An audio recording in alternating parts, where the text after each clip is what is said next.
Okay, so we're going to have a very quick run through of why did America follow a policy of isolationism following World War One. I think the key thing that you need to really understand first is what does isolationism mean, and I've put a definition up there for you to look at.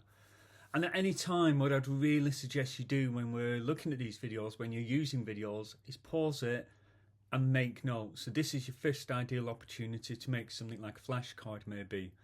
So isolationism, it's a foreign policy approach in which a country deliberately avoids involvement in the political, economic or military affairs of another nation or other nations. And in this case, we're looking at why did America withdraw from international politics and get involved in world affairs, particularly with Europe, at the end of World War One. So hopefully you've written that down. Hopefully you now understand at least the meaning of the word isolationism. And we're going to look at four key areas to explain why America did that. And there they are, we've got them in front of us. Okay, so we're going to look at disillusionment with World War One. We're going to look at the Treaty of Versailles, the League of Nations, and we're going to kind of link that together a little bit.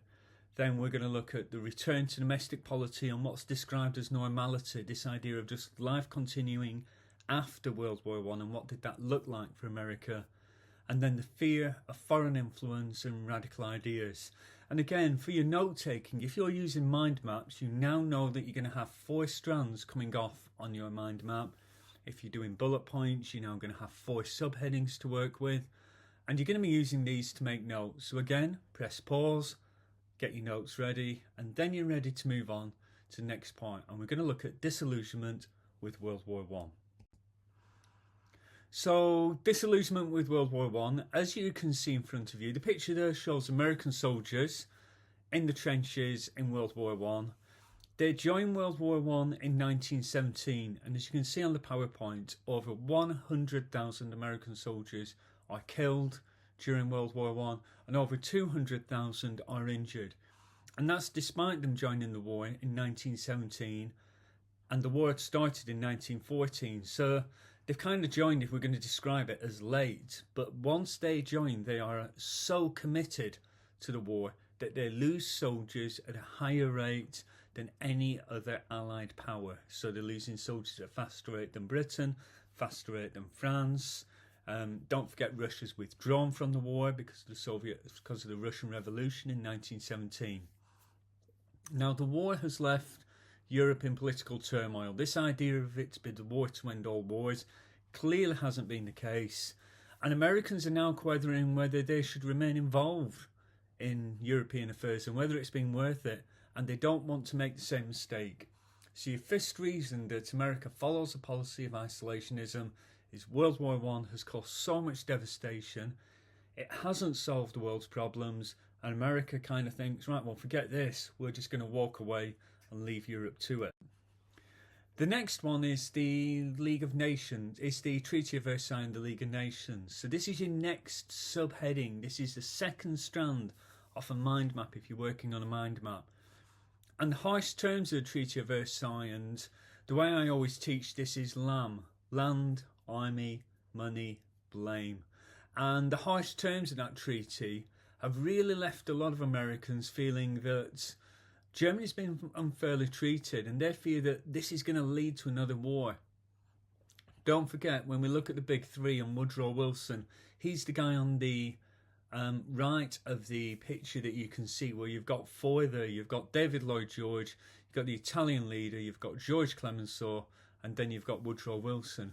And Woodrow Wilson really felt that the terms were so harsh, there was risking another war.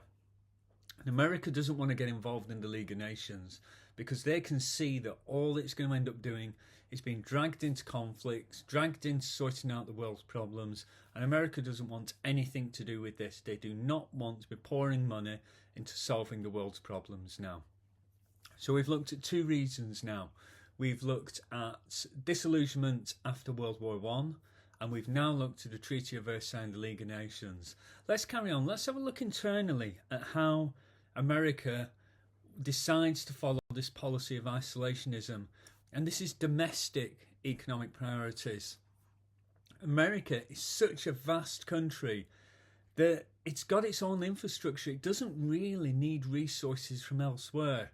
And so America wants to prioritise domestic issues like their own economic growth, their own infrastructure development. And by infrastructure, we're talking about roads, railways, power lines, things like that. They want to prioritise them, and they want to get rid of unemployment, because lots of soldiers have come back at the end of World War One, and they're now looking for jobs. And therefore America wants to ensure that soldiers are getting jobs, rather than getting involved in foreign affairs, rather than getting involved in dealing with the problems in Europe.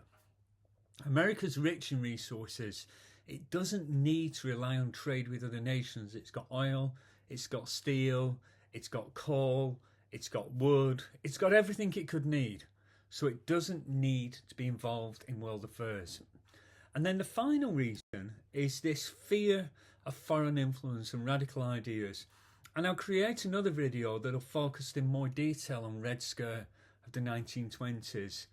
But in 1917 in Russia, there'd been the Russian Revolution. This had led to Lenin and a communist government taking over in what was Russia, and then subsequently became the Soviet Union. And many Americans now fear that these communist ideas are going to start spreading, and they view this as a pathway for foreign ideologies, foreign ideas to infiltrate, to get into their country.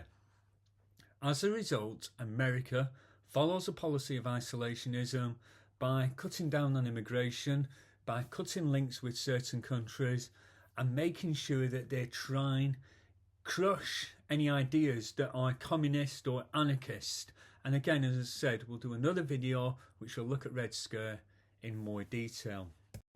So, just to recap, they are your 4 key strands that you should have made notes about.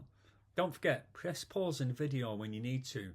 Disillusionment with World War One, Treaty of Versailles and the League of Nations, return to domestic economic policy, and the fear of foreign influences and radical ideas. So how can we put all that together? How would we see that being useful in an exam? So in an AQA GCSE History exam, this is the style of question that will be using the information that you've just gone through here. And it would be describe 2 reasons America followed a policy of isolationism following World War One. And it's really clear what it's asking for in this question. It will be question 4 on the America paper. And it's very clear it wants 2 reasons. If you want to give 1 reason, you're only going to get half marks. You've got to give 2 reasons. And you've got to explain clearly why that leads to America following a policy of isolationism. Have a go at answering this question using the information that we've covered in this very, very quick revision session. Okay, there we go. Just under 10 minutes looking at America and isolationism. Thanks a lot.